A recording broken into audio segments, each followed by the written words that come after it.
Peace, peace. This is Eric the Mad Scientist. True knowledge. Coming with you something special. Just on this day they call Christmas, just showing how the pagan origins of it, the traditions, it has nothing to do with Christianity. Um, I really went deep into this junk because a lot of people were saying it's part of this and this and this and that. So I wanted to go really deep into getting to the real accuracy of what it really is. So we're gonna get to it. Gonna drop this song real quick, and then I'll be back.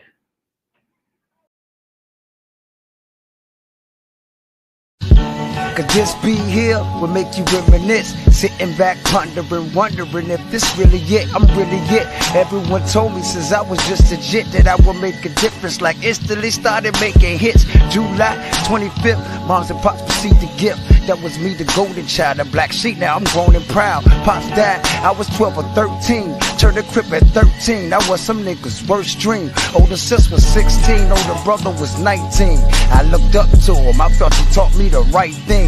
I was skipping school and hanging all night on that night scene, flipping packs, stealing cars and breaking in houses for nice things. Future looking blit, past colder than ice cream. Mom's throwing fits and I'm fighting and serving crack fiends. Where I'm from, you either the hustler or the doer. Had a fetish for cash and too much pride to be a doer. But don't get it twisted, I seen them hustlers turn to doers and doers turn to hustlers. That's the life in the sewer. My granny is my rock, she knew her grandbabies was rulers. So I'ma forever show my respect I ever knew ya. Hallelujah. To God.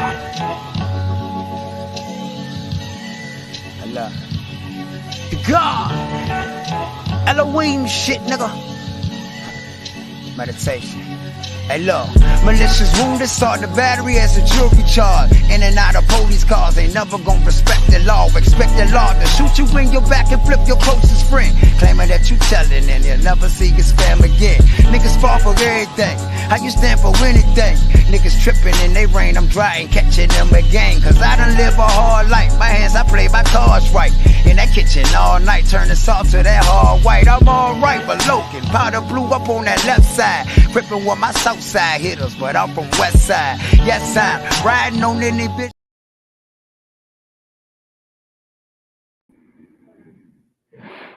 Peace, peace. We're about to get to this. Hold on, let me do this first so I can see if people want to come on. I'm gonna get this link.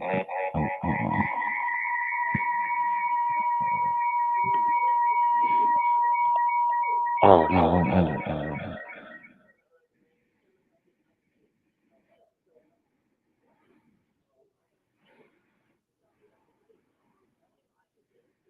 okay.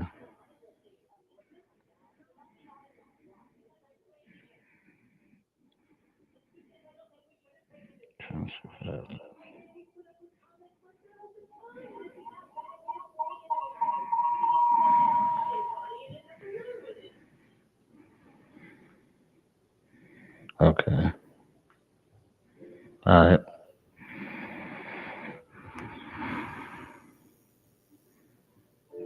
Move this one. Let's get to it. Oh, man.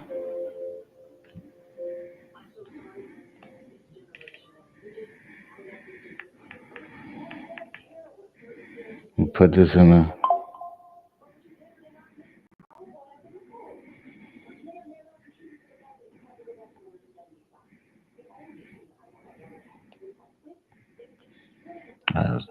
So I put the link in the chat just in case somebody want to get on.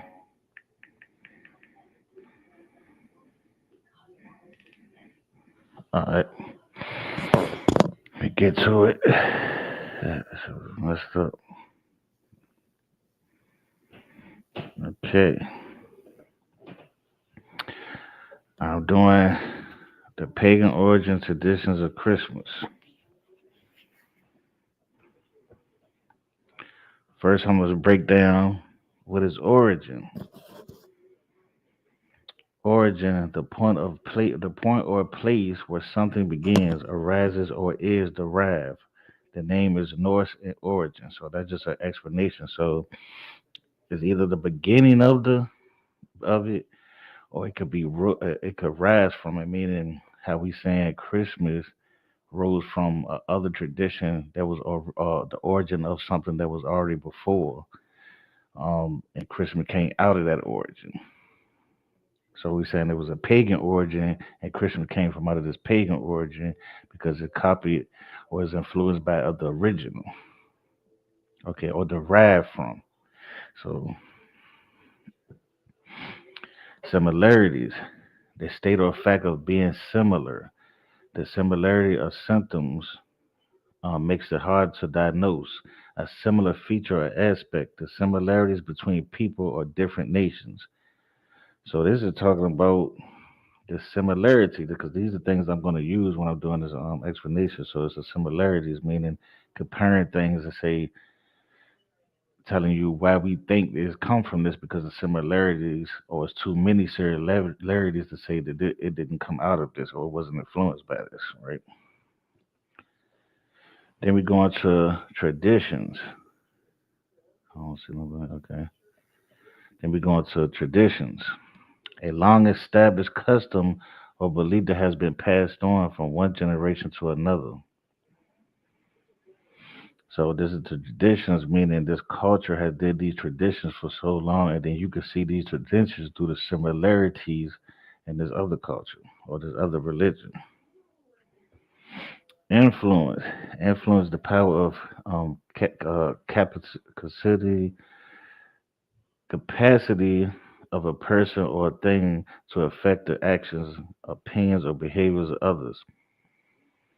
Influence include control, power, authority, direction, effect, impact, and sway. So we just talking about the influence. Again, influence of a tradition, the origin of it to another culture, and you can see the similarities in it. So these are all four of the things I'm using: similarities, influence, origin, impact, traditions. All right. So let's get to the first thing. Oh, and paganism. So people understand what paganism means. Paganism is a religion other than one of the main world religions, specifically a non-Christian or pre-Christian religion converts from paganism to Christianity.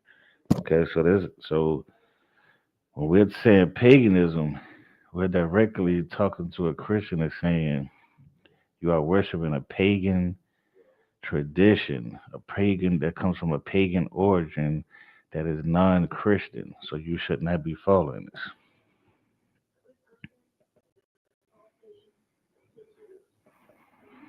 Okay.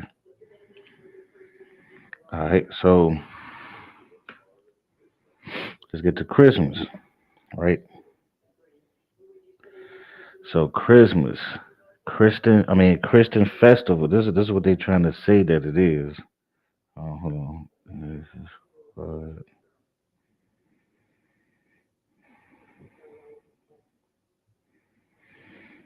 Okay, so this what they're saying it is. It's a they're trying to say Christmas, celebrating the birth of Jesus. The English term Christmas, mass on Chris, mass on Christ Day, is only a fairly recent origin. The early term Yule may have derived from the Germanic Jewel or the Anglo-Saxon Jewel, which referred to the feast of the winter solstice.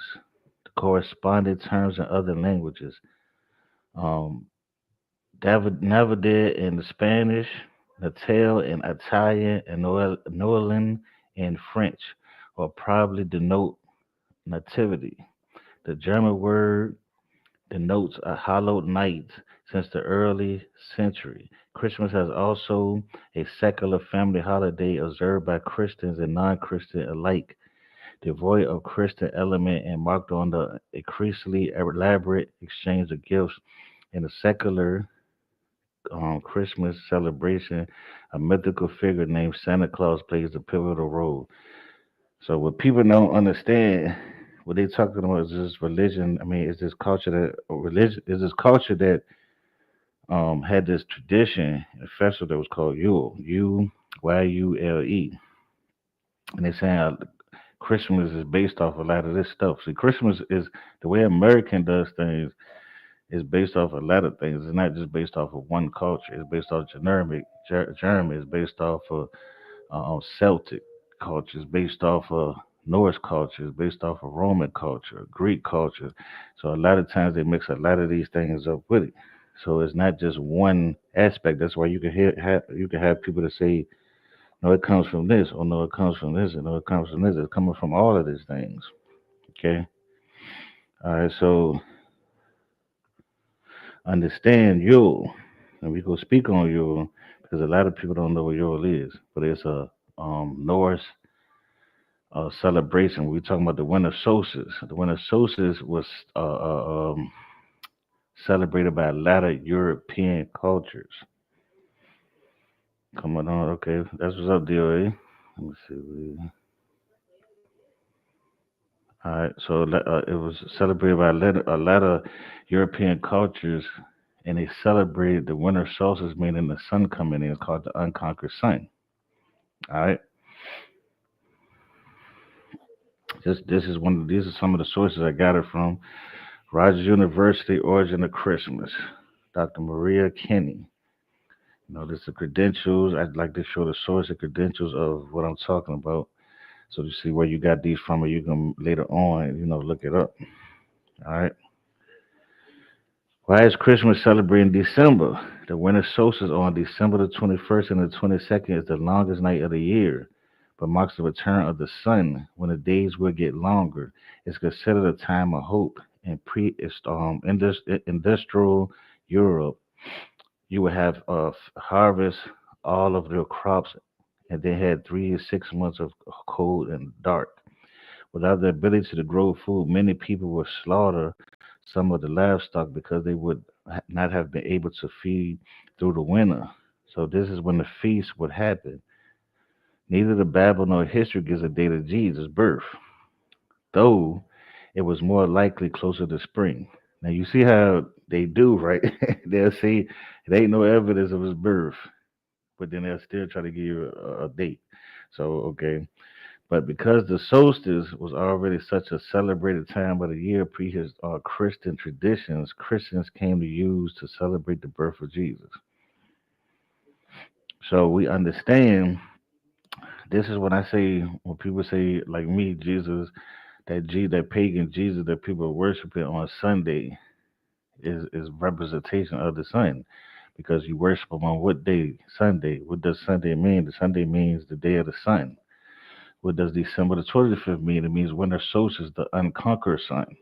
What does Easter mean? Easter means Resurrection Sunday, resurrection day of the sun.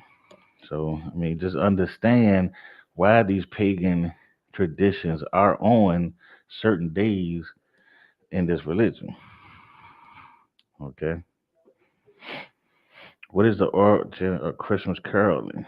See, because everything has an origin in Christmas, and it all doesn't come from the same origin. Some might come from the North, some might come from the Celtics, some might come from the Greeks, some might come from the Roman, some might come from modern day German. So you're going to start understanding where a lot of these things come from. The act of going from house to house during the darkest time of the year spread hope through song has its origin throughout Europe and takes many forms, including British tradition at wassail and mumming. The Slavic tradition of Kolida, which began before 998 BC. In many traditions, people would go door to door and ask for permission to perform. They would recite poetry, sing, and sometimes perform a skit.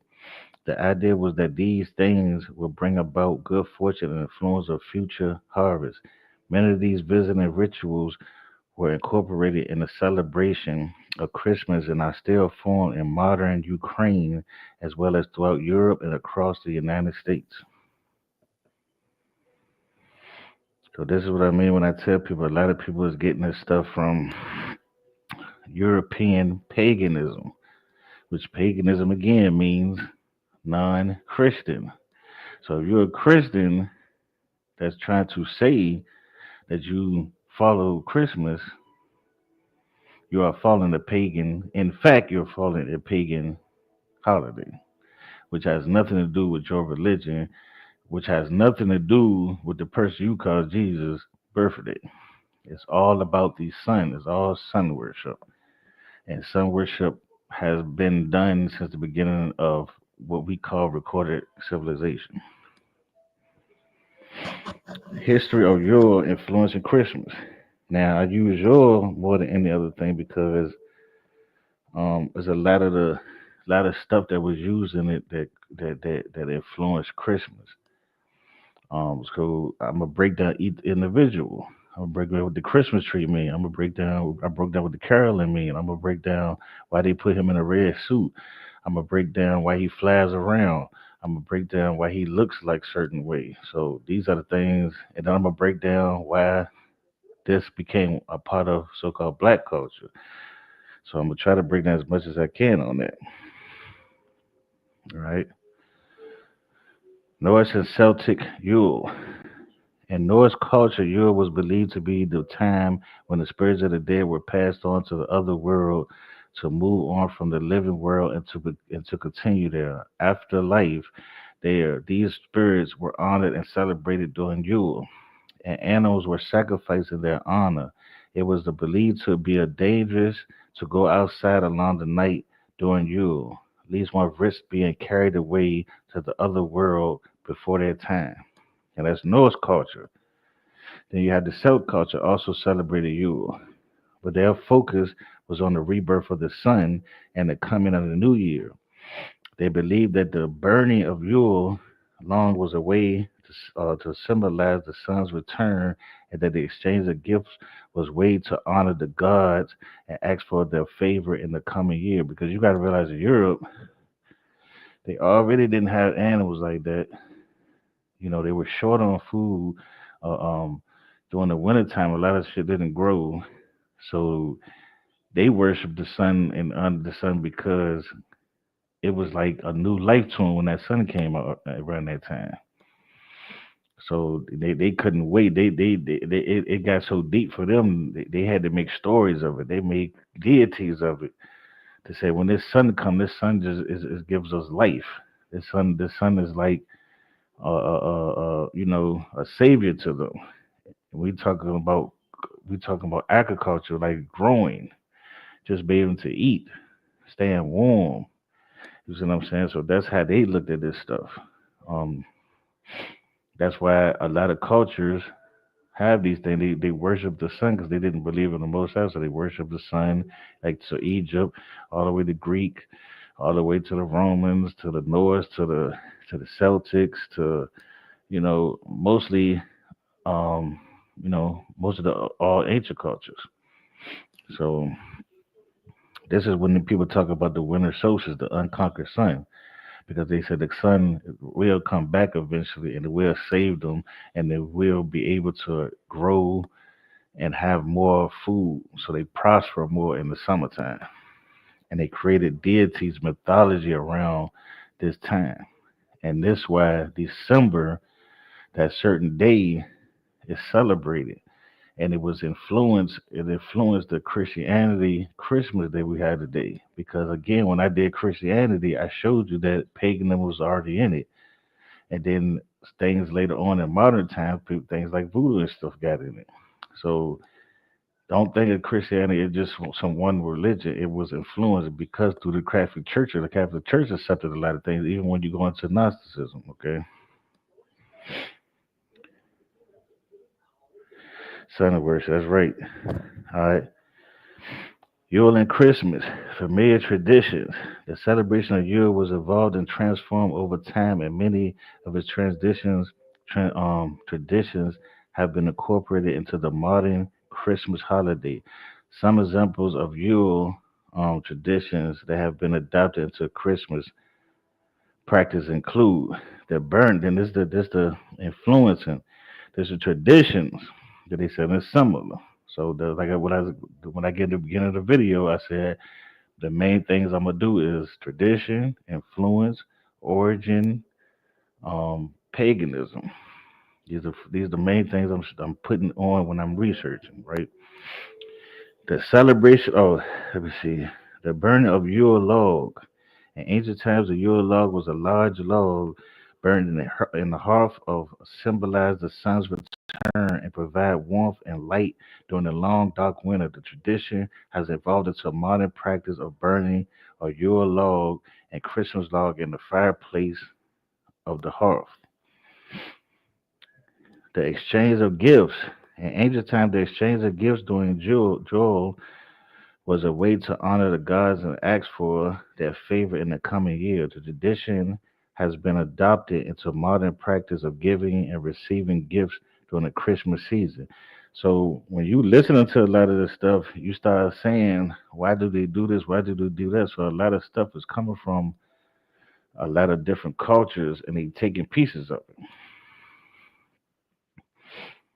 In the use of evergreen plants, in ancient times, the Norse and Celtics decorated their homes with evergreen plants such as holly and mistletoe during Yule. Come on now, how's that not similar? This was believed to ward off evil spirits and bring good luck. The mistletoe, in particular, was considered a symbol of love and friendship, which is why it's still used today in a romantic gesture. Meaning what? When you go on the mistletoe, you kiss whoever supposed to be on the mistletoe with you. So these are called similarities. These are similarities. How you base the similarities and how they get off into traditions that became before them. To show they say, okay, these similarities are too much to say that these people didn't influence these people through traditions and influence. Odin. Most of us are familiar with the tale of Santa Claus, who is said to traverse the night sky on Christmas Eve, delivering gifts to the children. But few of us know the similar legend of Odin's travel through the sky during Yule. Was the first time of the year where Odin led a great hunt through the sky, and it is believed that the spirits of the dead hunted by Odin were finally released from their bodies and arrived of their afterlife. So you see Odin. Odin, of course, is also when people say God. But Odin, you see how they got the long beard? He's flying in the sky with a damn horse. I mean, who else they saying gonna be coming down in the sky on a horse? I'm just saying, just pay attention. Then they got this man flying in the sky. So understand when some of these things come, you got to ask the question because you got to ask from a realistic form. We know a man that can't fly, so we know he damn sure ain't flying no shit. So we know ain't no angels. I mean, ain't no deer flying. So where's this concept of this thing coming from? Then you go to the origin of it. You will start seeing that this concept comes from things like Norse mythology, Celtic mythology has been added in. But like I told you in mythology, when we go back to my video, why do we use mythology? Why do they use ancient people use mythology? And you will understand that mythology doesn't just mean fake. Again, you can take two, three, four events. You can take two, three, four people, and you can create a whole mythology character of them. Okay. Hold on, did I read the last part of it? Okay. In Norse mythology, Odin was often depicted as a god with a long white beard who rode through the sky on his eight-legged horse. Okay, during Yule for his great hunt. The comparison of Santa Claus here are striking. Similarly sports a long, luscious beard riding through the sky of the eight reindeer. Instead of cookies and milk, the ancient Norse left out food, oats, and hay for the riders in the wild hunt to appease them on their long journey. Now, you see the similarities? This is how mythology works. You know what I'm saying? So when people look at people like Santa Claus, they don't think it's just some created character that they just made. No, this they are basically still doing mythology. They're just doing it in a different form because they know most people don't understand mythology. But Santa Claus is mythology. Christmas is mythology. The Easter is mythology. New Year's Eve is mythology. New Year's Eve is based off Janus. Okay, If you look up Janus, the Roman god, you will understand why they use Janus in mythology for the New Year. Okay, so that's my other source. The Christmas Tree, Texas A&M University College of Art, Science, and Science by Troy Bickham. Okay, it shows his credentials, shows what they do, what they study in the college.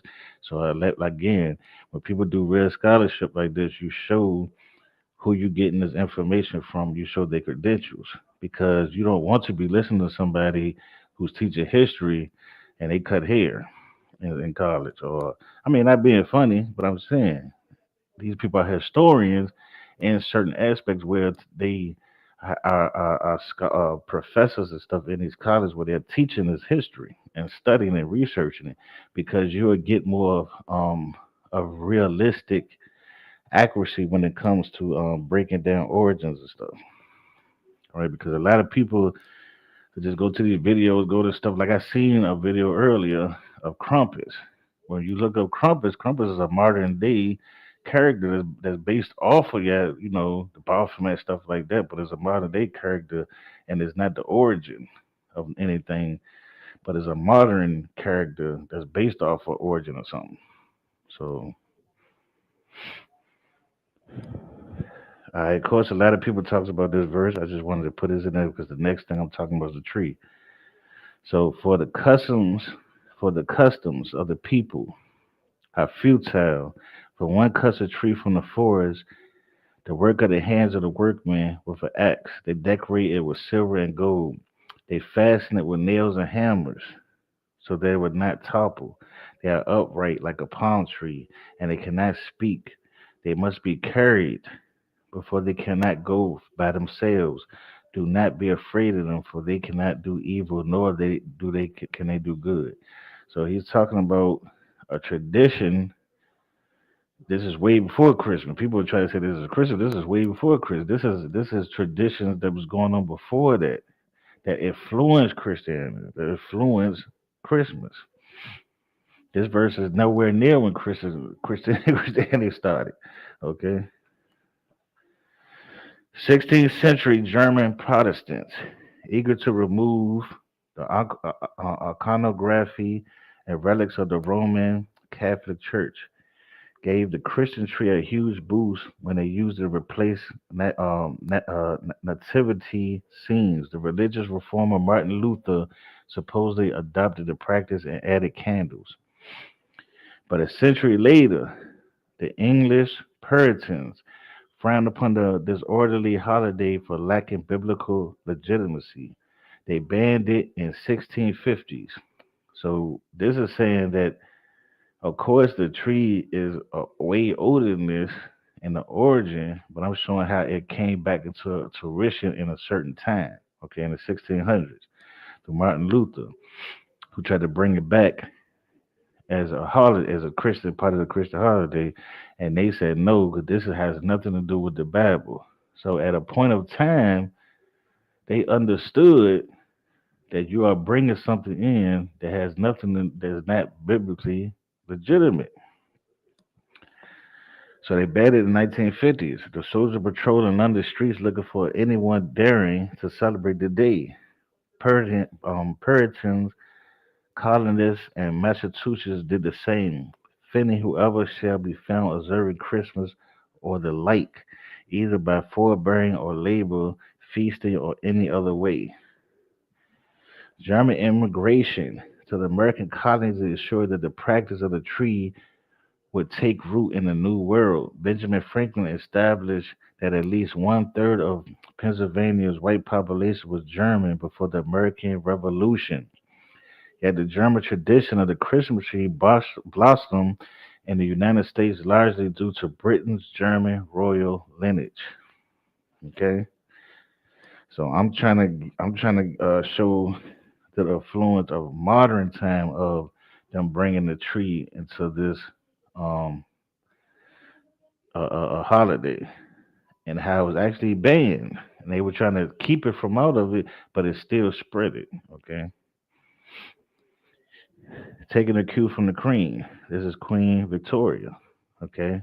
because she was one of the ones who really inspired it and pushed it through to where it didn't fade away or they couldn't stop it. Okay, since 1701, English kings had been forbidden from becoming hold on.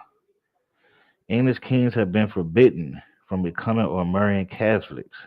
Germany, which was made up of patchwork or kingdoms, had eligible Protestant princes and princesses to spare. Many British royals privately maintained the familiar custom of Christmas tree, but Queen Victoria, who had a German mother as well as a German grandmother on her father's side, made the practice public and fashionable.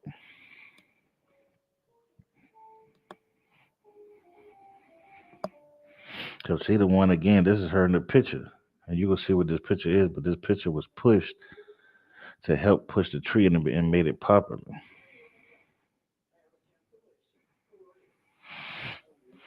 In 1848, issue of the London Illustrated News depicted Victoria with her German husband and children decorating one of the family of Windsor um, Castle. The cultural impact was almost instantaneously instantaneous. A Christmas tree started appearing in the homes throughout England, its colonies, and rest of the English-speaking world. Dickens followed with his short story Christmas Tree 2 years later. So that's what the picture come from. They did a painting, put her in it, put the Christmas tree in it with her family, and after this it became popular and it started spreading all through Europe. And it down there became a tradition inside of the European Christmas holiday. Only in 1870, so it took about a little bit over 200 and some years, afterwards in the 1600s to actually go into America. All right. So only, will be established as a holiday. Only in 1870, the United States recognized Christmas as a federal holiday, even though they were celebrating before that. The practice of erecting public Christmas trees emerged in the U.S. in the 20th century. In 1923, the first one appeared on the White House South Lawn during the Great Depression. Famous sites such as the New York's Rockefeller Center began erecting increasingly larger trees. So 300 years later, basically almost, it was established in America and became a federal holiday. Okay, even though they were celebrating before then, because we know in slavery time they were doing Christmas. But we talking about the traditions as far as, because this is how history works. When something is getting influenced, just like Christianity going into Rome, right? It didn't just start off well, they lied talking about some. He just chose Christianity and it started. No, when they chose the Nicene Christianity, it took years and years and years and years after that to actually establish it as the nation religion. Because there's a lot of things that had to go. You had to get rid of the pagan religion that was part of it. You had to fight over that. You see what I'm saying? So something just don't get established, and then that's what it is. So when Christmas was still here, it was things they didn't. They was arguing over and things they wouldn't do, like like having a Christmas tree, like doing this, like the mistletoe, because the argument was this stuff is not in the Bible. This stuff has nothing to do with the Christianity. So these are the arguments that a lot of people had. Then when it came to America, which is try to separate themselves so much from Europe, that's when everybody kind of became a balding part under one, and then they started establishing their own things of everybody accepting things. So when I make this law now, everybody in this land gonna accept it. So therefore, the tree, the mistletoe, the stuff started becoming more tradition in America, and then it went back into Europe and they influenced more of them. Okay, all right. So let's go to this guy they call Saint Nick, right? Yeah, Saint Nick, aka Santa Claus or whatever else they call him, right? So he's supposed to be based off of, as far as the giving gifts part. He's supposed to be based off a saint, that posted had actually was giving gifts. Now, from my understanding of research, I don't know if this saint actually was 100% real, or was it a real person and they based mythology around him. That's what I think that really happened. But anyway, it's supposed to have been a saint. Well, they created him to be a saint, and that's where the Saint Nicholas thing come from of him giving gifts. It actually supposed to come from a saint from before time. All right, so this one right here is from the University of Queensland. So, um, and he one of his real studies is on Saint Nicholas. I don't know where, but one of the stories is. I mean, they really be studying this stuff, right? So he's a senior lecturer in Greek history and language from the University of Queensland. So I mean, her, my bad, and continues her research uncovering the real historical Saint Nicholas. So she's really studying not Santa Claus, but Saint Nick, the one that supposed to influence Santa Claus when it comes to like giving gifts and stuff. All right. Contrary to to popular belief, exchanging gifts and celebration of Saint Nick dates back to well before Jesus' birthday, feast or Christmas. On 25th December existed as a widely celebrated holiday. The act of the gift giving in December is influenced by Saint Nick's charitable history of local benefaction and miracle stories, helping merchants, students, and even young women otherwise doomed to be sent to brothels without dowry money. Originally, he was more famous on his feast of burial day of December the 6th than on Christmas, New Year's Day, or even Infinity, which were all days widely accompanied by gift giving between friends and family in honor to Magus' arrival at Bethlehem. Dr. Brown said, some Catholic or Orthodox Christians today continue to exchange gifts on December the 6th, his feast day of Saints or Saints Day. So a lot of them are still celebrating Saint Nicholas on December the 6th because they saying that's the days that he really was supposed to be celebrated. Okay, but of course when they get into America and certain other Christian Christmases, they celebrate it on what, the 25th, because they really not celebrating Saint Nick. Saint Nick is just part of an influence of it, but it's really the sun. The sun is the main focus of this worship of this holiday. It just has a lot of other stuff into it that influence it. Okay.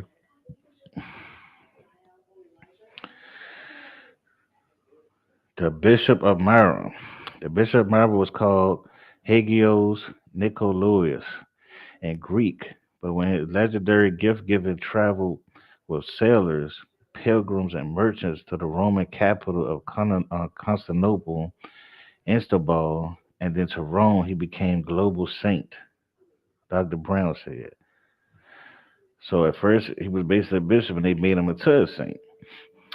That's how the modern legends of Saint Nick and Santa Claus were born, garnering a number of unique traditions among different Christian communities around the world. Saint Nick thus became known as the charitable saint and patron of travelers, not just in the Roman Empire of the Mediterranean coast, but in Northern Europe, the Middle East, and North Africa, falling to death and honored in December near the shortest day of winter, with his festival attracting aspects of Greek, Roman, and Northern European midwinter or solstice holidays of gift giving, sweet eating, bonfires such as the Roman um, Saturn Saturnalia, right? That's another pagan holiday that influenced Christmas too. That's the worship of Saturn. Okay, so again, when we're talking about winter solstice, it's not just talking about a one culture. Almost all the cultures in Europe had a form of a winter solstice sun worship festival. the end of winter type celebration or worship of the sun. Okay.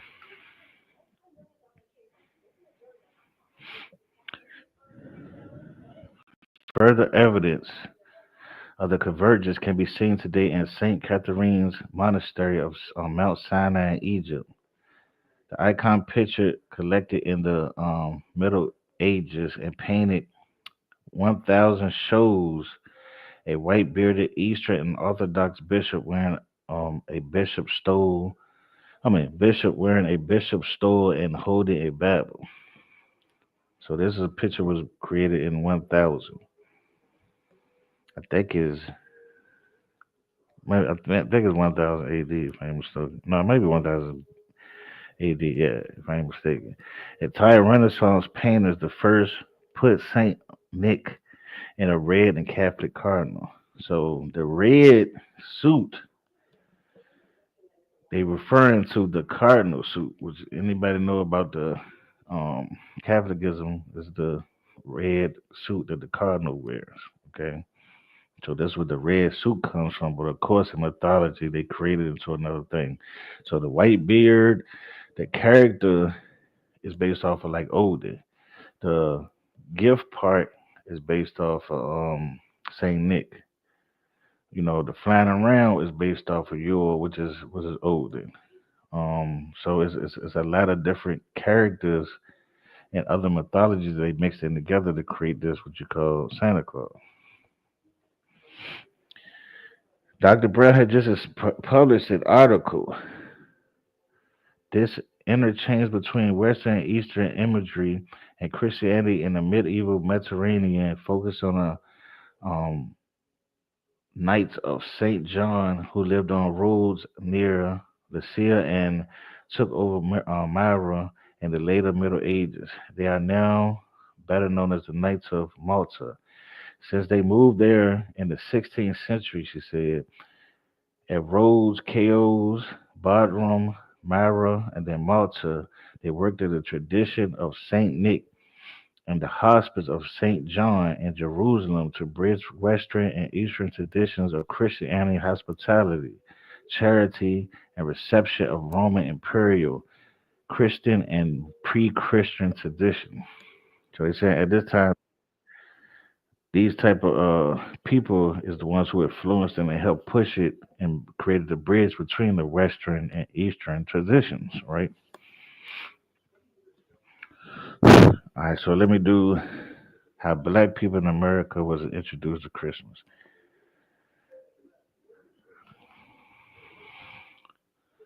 The prosperity and relaxed discipline associated with Christmas often impelled slaves to interact in ways that they could not during the rest of the year.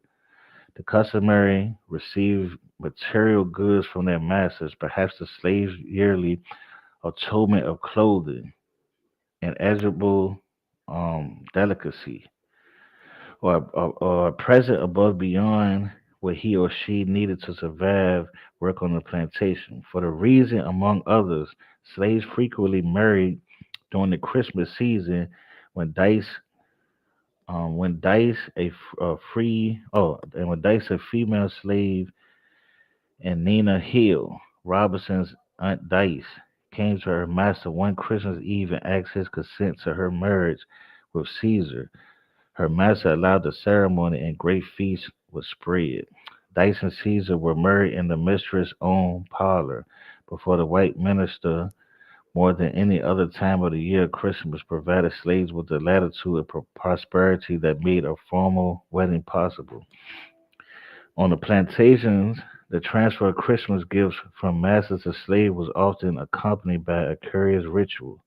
On Christmas Day, it was also customary in those days to catch people of Christmas gifts and they would give you something. Slaves and children would lie in wait for those the means of provide presents and capture them, crying Christmas gift and refusing to release their prisoners until they received the gift in return.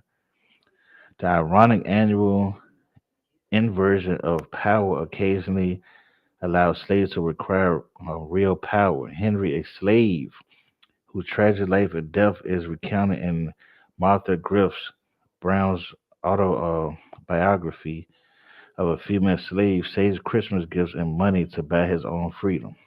So what he's saying, they had like a game where the slave had to catch this gift and they kept holding on to it until they got a gift. A lot of times the slaves would get money. So they said this one slave was getting money every Christmas to where he bought himself his freedom. Because in a certain at a certain time of slavery, you could actually buy yourself out, and then you could work, and then you come back and you could buy another family member. You could buy your family out. And this is a time when they was doing that. So this is how Christmas was started getting influenced into our people because it was a way that it wasn't they didn't treat them as harsh on that one day. So it was like it was almost waiting for this day to come. So that's a mental thing that's implanted on them. We call it mental slavery.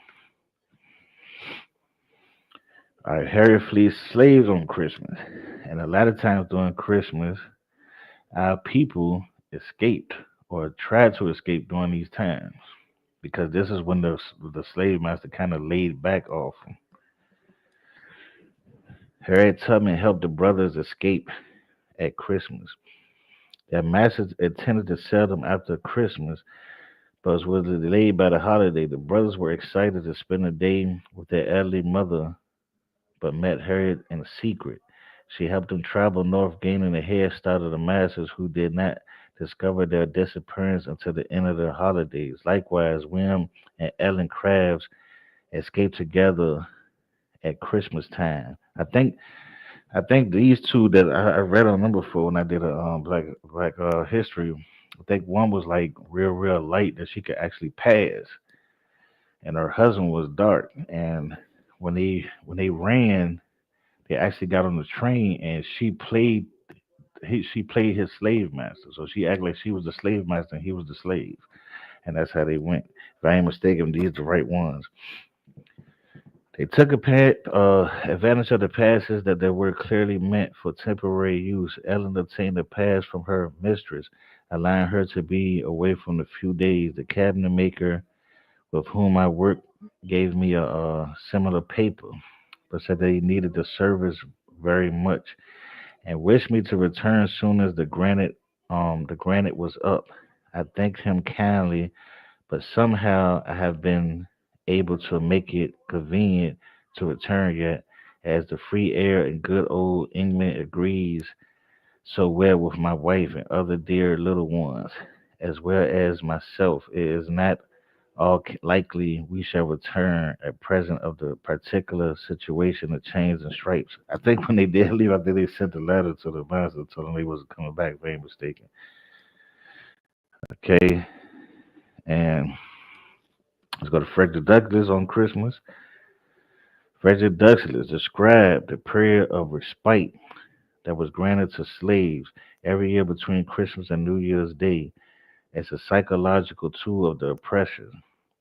In his 1845 narrative, Douglass wrote that the slaves celebrated the winter holiday by engaging in activities such as playing ball, wrestling, and running foot races, fiddling, dancing, and drinking whiskey. He took particular umbrage of the latter practice, which was often encouraged by slave owners through various tactics. One plan was to make bets on their slaves as to who can drink the most whiskey without getting drunk, and in this way they succeed to getting whole multitudes to drink excessive. In my bondage and my freedom, Frederick Douglass included that all the license allowed during the holidays appears to have other object than to disguise the slaves with their temporary freedom, and to make them as glad to return to their work as they were to leave it. While there is no doubt that many enjoy these holidays, Douglas actually discerned that they were granted not merely in a spirit of charity or calamity, but also to appease those who yearn for freedom, ultimately serving on ulterior motives, slave owners. Damn, that shit was little. I couldn't really see this, but so. He's saying that they played on us being able to do things that we couldn't do as slavery, and it made us to a point where when they treated them good and let them drink and stuff like that, that they were actually better slaves when they came off of that holiday. So look at it today as what's going on too. That's why a lot of people celebrate these holidays because of what? Because they could take the day off, because they can go and drink, because they can go and party, because it's a day off work. All these traditions has been passed on to us too, to where we still do it today. That's why I say when it comes to stuff like working all day, all week, going to party Friday and Saturday, and then going to church on Sunday. This is a thing that directly comes from slavery. You worked all day. Only difference was they only let you party on Saturday. You go to a cabin, all y'all drink and dance. You and the women, and y'all do whatever y'all do for that day. But that next day they made you go to church. So a lot of traditions we got the second hand tradition. So they got third hand traditions because it was the origin, then an influence, and then they start following it, and then they pass it down to us. So we got the watered down version of the watered down versions. So that's why we're so impactful to still teach this falseness. We teaching our children that a man is coming down and giving presents, and we'll bust our tail and we'll go broke giving these people these gifts, and giving our children these gifts from these people while they making bands off us. We telling Easter about a bunny that lay eggs. You see what I'm saying? When a bunny don't lay eggs. So what's gonna happen? Because it happened to me. What's gonna happen when you're a kid? Because this is what happened to me. I was a kid, so I believe these things. I believe that it was a Santa Claus. I believe that I was taught that man, if you start try to catch Santa Claus coming in your house, he could put salt in your ass. But I never thought about it. We ain't got no chimney. How the hell he coming to get in the house? You know what I mean? Easter egg, bunny laying eggs. Until I really started paying attention in school, I was like, wait a minute, bunnies don't lay eggs. So it became a lie. It became if they lying about this, if they lying about that, if they lying about this, what else is they lying about? So that's why I started questioning things in church and in the religion. And that's why I always told my son that this shit ain't real. I told him that stuff ain't real. I don't celebrate. I never bought my son a Christmas gift. And he don't be mad because guess what? I take care of my son all his years. I pay for his phone. I help him pay for his phone bill. He works. He never been in trouble. He has a job. I just talked to him the other day. Do you have a girlfriend? He like, I ain't worrying about no woman. I got a plan right now. So I did what I supposed to do. He doesn't get upset about Christmas gifts because I take care of him and I help him out. Even at 20 years old, I help him out until this day. I don't have to wait for a holiday to do this. I think this might be so. This is my conclusion on this. Christmas is a pagan origin mixed with tradition, therefore, is not a part of Christianity. And that's why I wanted to use the word paganism because I want people to understand that paganism means a non Christian. So we're telling you, the pagan, we're telling you, Christians, stop celebrating this shit. If you go stay in there, we can't make you not like leave, but damn it, at least get rid of the paganism that y'all doing. I mean, there's a lot of paganism in it, even in your religion. So I mean, it's gonna be hard to do it, but we trying to at least give you an understanding of it, of what you follow. A lot of people ain't gonna like it because guess what? They want to still go do gifts. They want to still do this fake Merry Christmas holiday. They want to still tell their children. They scared to tell their children that Santa ain't real. They want to tell the person that this Jesus died on this day when there's no historical fact that this happened. No scholar believes that. No scholar believes that he was resurrected on that day. They don't know because there is no biblical history of it, or there's no history of it. There's no proof of him being born on this day. So this day is based off of something that's pagan, and you're worshiping and you're following something calling it is your savior that has nothing to do with a human being. That has something to do with sun worship. And I just hope y'all go and research yourself. Don't just listen to me. I just put this out because I want you to go research yourself. I put the sources out. I put everything out that you need to understand. And we need to stop doing stuff against our beliefs just to make other people happy. I understand that sometimes you look at it like I just want the children to have fun. I understand you want to look at it like, I don't want my mama to be mad. But if you love God enough and God is telling you to stop the worshiping this paganism, God is telling you to put your foot down and be a soldier for him, then that's what you have to be.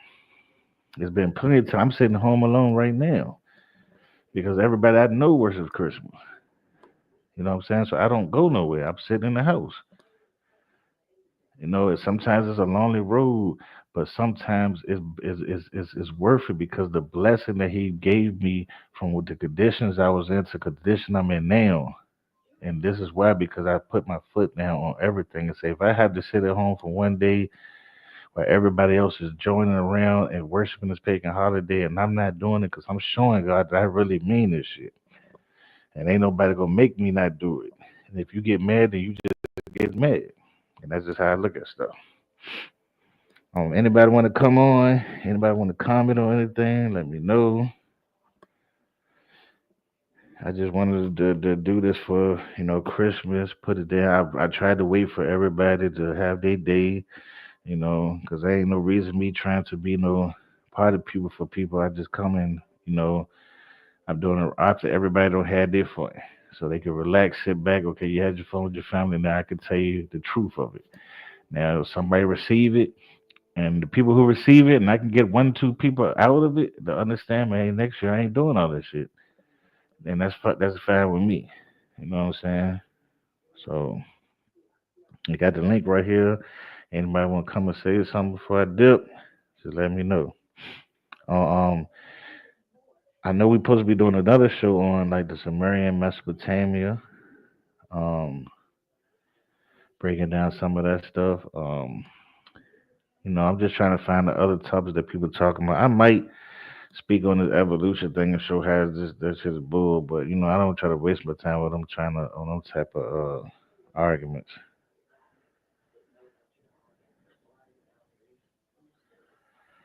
Okay, so I'm about to dip off. I don't see anybody joining. But I'm gonna wait. Matter of fact, I'm gonna wait about 5 more minutes. Um, yeah. So just be prepared for more stuff we coming out. I'm gonna put up more presentations. Hopefully, get some more debates in. Get some more shows running. I missed the DOA one time, one, two times. I really be working on that. So it'd be hard, but on my days off, I'm just gonna start putting some stuff up. So put some information up for people to listen to. But on this channel, we trying to put up real stuff that can help people, that can influence people. That we ain't just putting up, nonsense information. The information I'm trying to put up is trying to help people. That's why I do stuff like that. That's why I do psychology information when we talking about the mental health that's in the black community.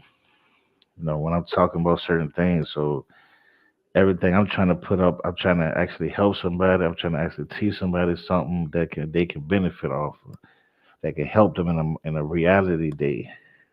I ain't trying to teach something that just sounds good. I call it sound good doctrine because a lot of people just have sound good doctrine where it sounds good, but it benefits nothing. And it can help you in everyday life. It's not going to help you with your mental. It's not going to help you with anything. So just remember that. And pass this video on to people to let them know of the origins of it. Because I broke this down in a scholarly way. I'm not doing it in a way where people just say, oh, this means this, it comes from this and this and that. I'm showing the historical, I'm showing the professors, I'm showing the scholars who actually saying that this is where this stuff coming from. They're showing the history of it, they're showing where you can go and look it up. Because a lot of people make up a lot of things. Because a lot of people is coming from different aspects of what they was taught. And a lot of people don't research what they taught. A lot of people don't look behind what somebody tells them. Somebody tells them something these days, I see it happens all the time. Motherfucker get on TikTok, person get on something, and these people talk, and you listen, and the next thing you know, you teach us something that you never even put research in.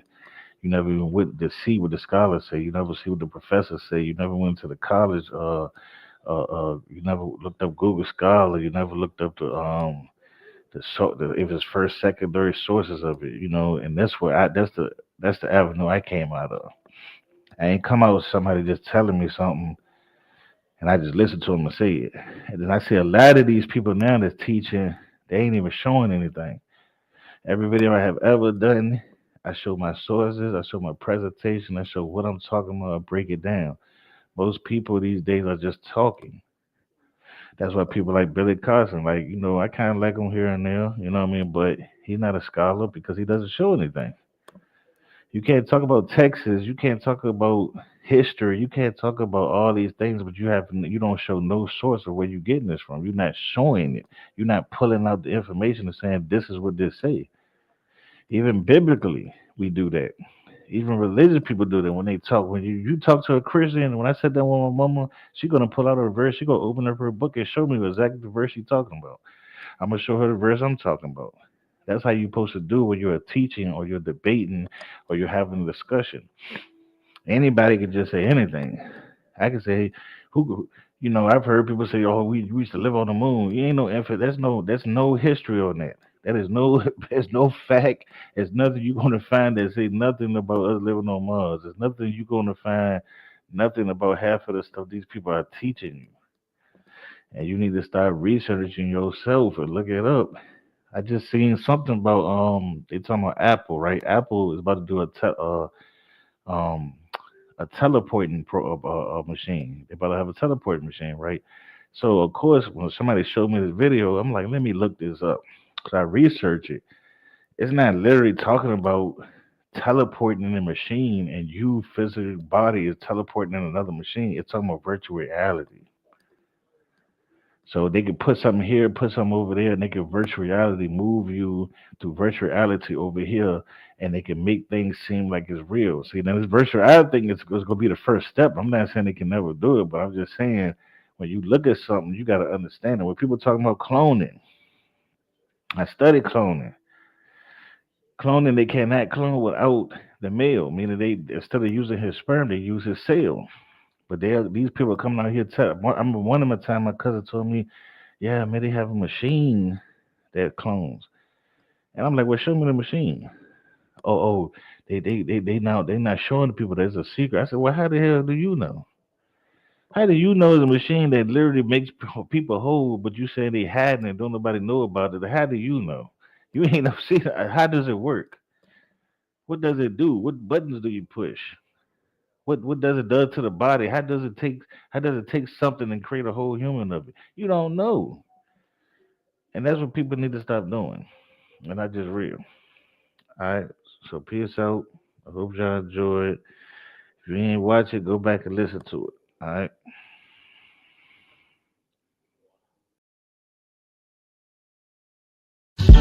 Could this be here will make you reminisce? Sitting back, pondering, wondering if this really it. I'm really it. Everyone told me since I was just a jit that I would make a difference. Like instantly started making hits. July 25th, moms and pops received the gift. That was me, the golden child, the black sheep. Now I'm grown and proud. Pops died, I was 12 or 13. Turned the crib at 13. That was some niggas' worst dream. Older sis was 16, older brother was 19.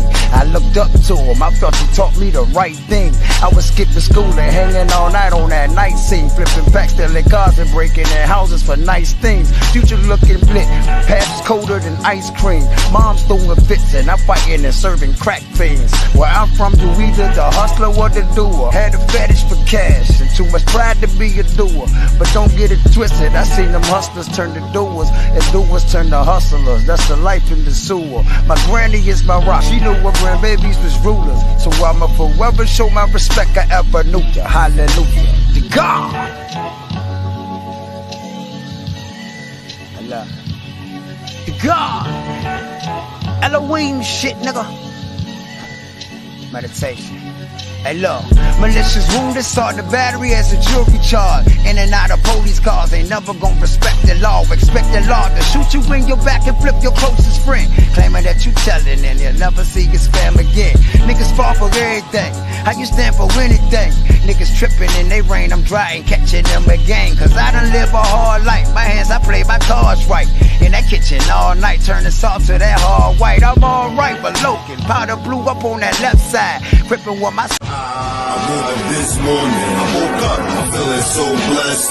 Thank him every day cause I'm alive. I woke up this morning, I woke up, I'm feeling so blessed. All praises due to the Most High. I woke up this morning, I woke up, I woke up this morning, I'm feeling so blessed. I woke up this morning, I felt so blessed. Your eyes opening up, that feeling is the best.